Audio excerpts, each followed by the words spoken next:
Bonjour à tous, j'espère que vous allez bien. Alors vous êtes sur simple, logique, explicable. Pour la notion du jour, on va parler du théorème de Gauss, une application dans le cas de la sphère chargée en surface. Pour cela, je nous ai préparé un petit exercice que voici. On nous dit dans cet exercice, soit une sphère de centre O, de rayon grand R, qui est chargée en surface avec une densité surfacique de charge sigma 0.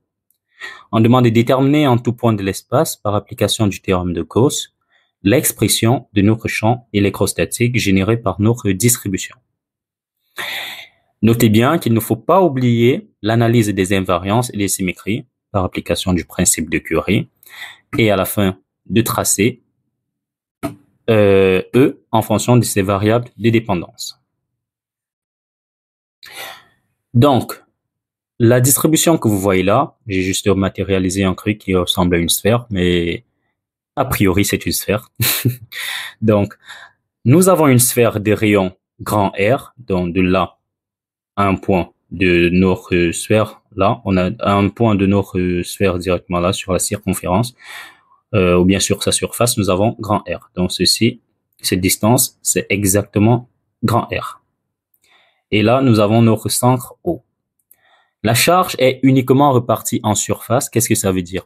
Donc, si je prends, désolé, c'est le seul exemple que j'ai pu avoir. Donc, si ceci représente en fait ma sphère, ça veut dire que, bon, supposez que c'est une sphère déjà, la charge est uniquement repartie en surface. Donc, il n'y a rien à l'intérieur de ceci.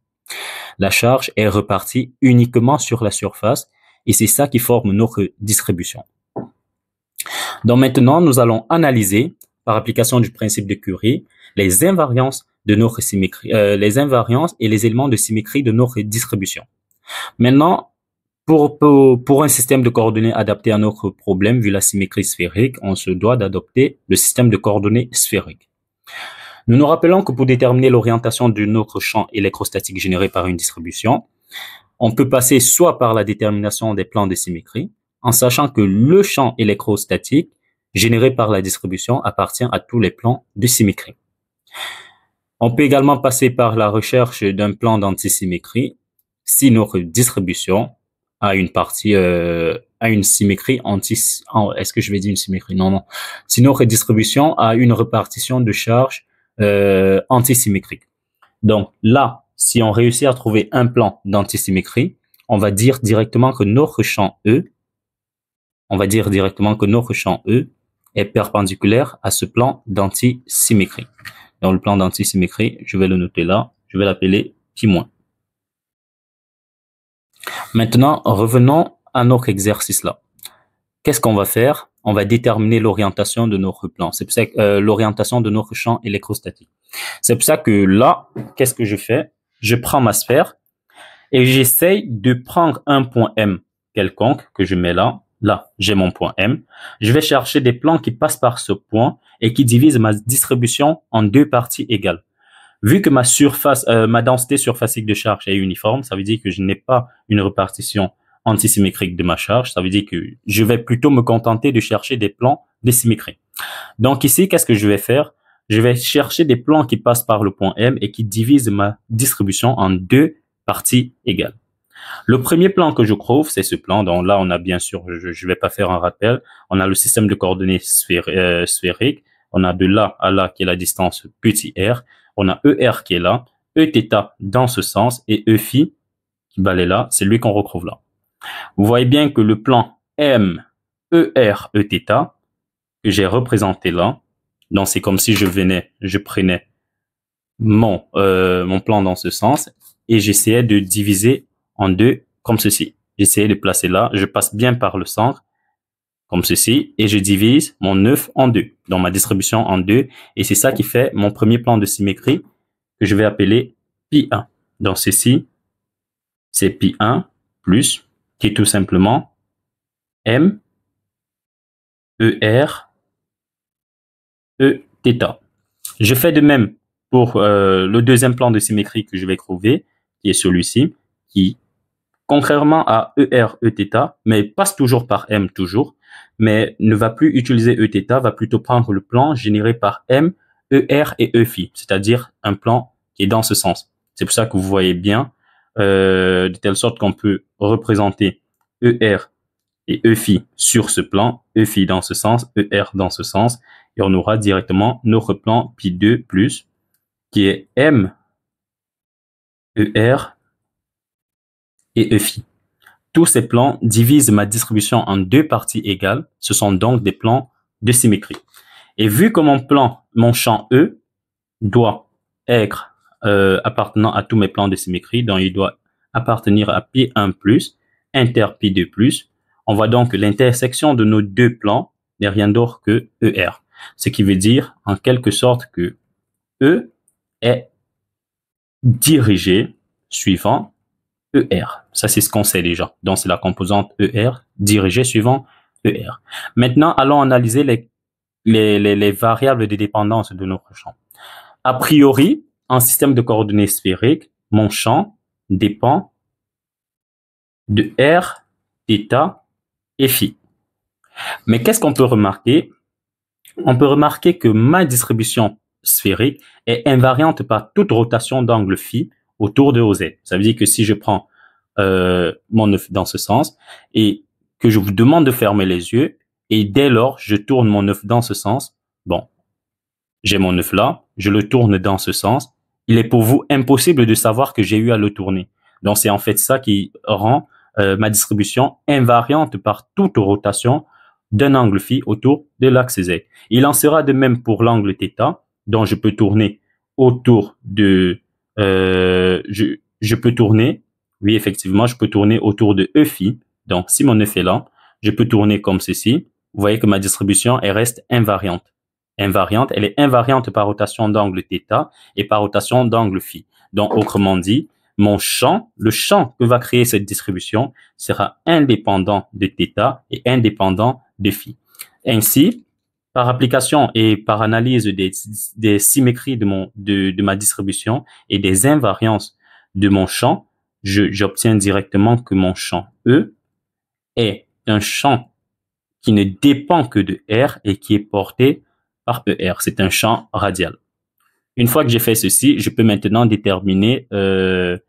appliquer mon théorème de Gauss pour avoir l'expression du champ en tout point de mon espace. Alors pour ça, qu'est-ce que je vais faire? Je vais simplement prendre un autre papier format pour le faire. Alors ici, qu'est-ce que je vais faire? J'ai ma distribution qui est là, un rayon grand R. On se rappelle que pour le théorème de Gauss, il faut l'énoncer en tout premier lieu. J'ai le flux de mon champ électrostatique à travers la surface fermée, à travers une surface fermée qui est simplement égale à Q intérieur sur epsilon 0. Il faut savoir déjà qu'en tout point de l'espace va revenir avoir deux zones. Une zone à l'intérieur de ma sphère et une zone à l'extérieur de ma sphère. Parce que là, j'ai bien sûr ma sphère qui est là. Ça veut dire que pour le premier domaine, j'ai mon domaine 1 qui est l'intérieur. Pour l'intérieur de ma sphère, qu'est-ce que je vais avoir? Je vais avoir R inférieur à grand R. Désolé si ça floute à un moment donné. Pour le deuxième domaine, donc domaine 2, je serai bien sûr à l'extérieur. Et ici, j'aurai R qui sera strictement supérieur à grand R. Maintenant, essayons de développer ceci pour voir à peu près ce que ça peut nous amener en appliquant le théorème de Gauss dans chacun de ces domaines. On a également vu dans la vidéo précédente que ceci revenait simplement à avoir E de R fois la surface de Gauss qui sera égale à Q intérieur sur epsilon 0. Pourquoi? Parce que E, c'est un E de R. Le ds qu'on prend, c'est un ds qui est orienté suivant ER. Donc là, nous avons par exemple le ds. ds est un dsr porté par ER, qui n'est rien d'autre que R carré, sinus θ, dθ dφ, porté par ER. Et le E est un E de R, si on le rappelle, est un E qui ne dépend que de R et qui est orienté suivant ER. Vous voyez que quand je vais faire le produit scalaire de ceci, j'aurai ER scalaire ER qui va me donner l'unité. C'est pour ça que je me retrouve uniquement avec E de R et j'aurai l'intégrale de ds parce que ds ne dépend pas de dr. Donc, ds n'est pas fonction de dr. Ça veut dire que j'aurai pas intégré par rapport à R. C'est pour ça que ceci va directement me donner la surface de Gauss Et dans le cas de la sphère, j'aurai simplement E de R fois 4 pi petit r carré qui sera égal à Q intérieur sur epsilon 0. Maintenant, je prends mon premier domaine. À l'intérieur, qu'est-ce qu'il faut? Il faut que je me crée une surface de Gauss à l'intérieur qui va en quelque sorte représenter mon domaine intérieur. Ça veut dire que là, j'ai ma sphère de Gauss que je place à l'intérieur de mon domaine, de telle sorte que ce soit situé à une distance petit r, telle que le veut ma surface de Gauss. Donc, ici à l'intérieur, vu que, lorsque j'ai déjà délimité ma surface de Gauss, l'étape qui suit se revient à déterminer Q intérieur, c'est-à-dire la charge contenue à l'intérieur de cette surface de Gauss que j'ai déterminée, que j'ai délimitée.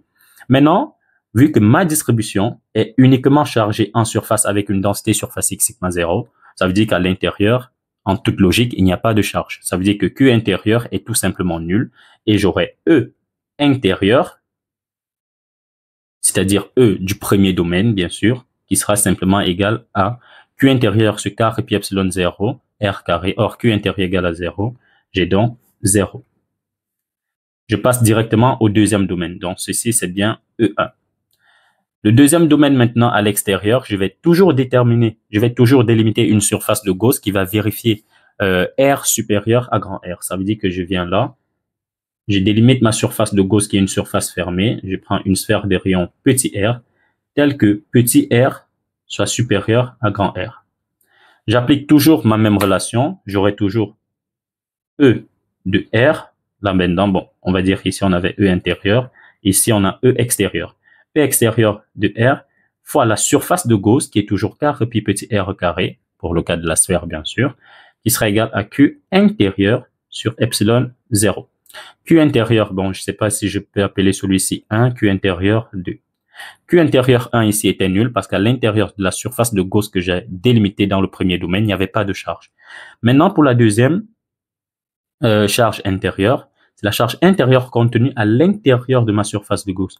Or, à l'intérieur de ma surface de Gauss, je délimite toute ma distribution. Ça veut dire qu'en fait, ce Q intérieur 2 n'est rien d'autre que ma charge totale. Parce que toute ma distribution est délimitée à l'intérieur. Et ma charge totale sera juste la double intégrale de sigma ds.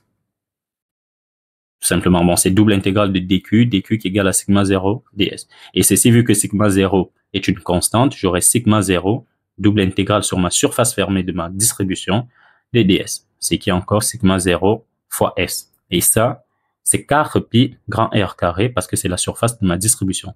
Donc, j'ai 4 pi grand R carré fois sigma 0. J'ai Q intérieur 2 qui est là. Je vais simplement venir écrire E extérieur de R qui est égal à Q intérieur 2 sur 4 pi epsilon 0 R carré. Et Q intérieur 2, je vais remplacer par 4 pi R carré fois sigma 0. Et maintenant ici, par simplification mathématique, je me retrouve avec E extérieur, qui dépend de R bien sûr, qui sera égal ici à sigma 0 sur epsilon 0 fois grand R sur petit r dV au carré. Voilà. Donc, voilà ce que j'ai pour le champ extérieur. Je peux donc venir représenter ce à quoi va ressembler mon champ. Ça veut dire que là, je prends E, qui est uniquement ER, et là, j'ai pour mon premier domaine à l'intérieur, j'ai R ici, donc je vais le représenter en fonction de R. Et là, bien sûr, je vais à l'infini. Alors, pour mon premier domaine, je sais que mon champ, il est tout simplement nul. Donc, pour tout R, allant de 0 à grand R, mon champ est nul. Donc, je suis là, tout simplement, un truc nul là.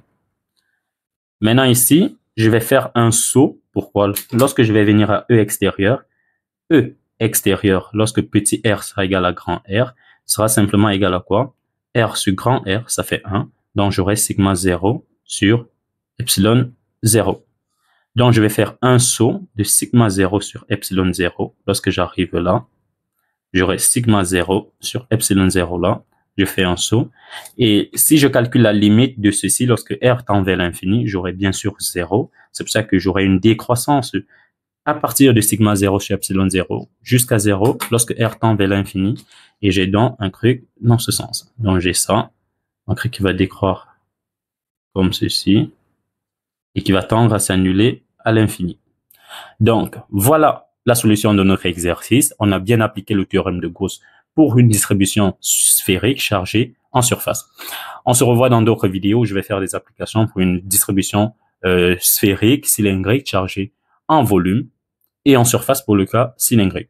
C'était Martin Rémy, vous étiez sur Simple Logique Explicable. N'oubliez pas de vous abonner, de liker et de commenter s'il y a une incompréhension. Alors, on se dit à la prochaine. Bye bye, tchaks.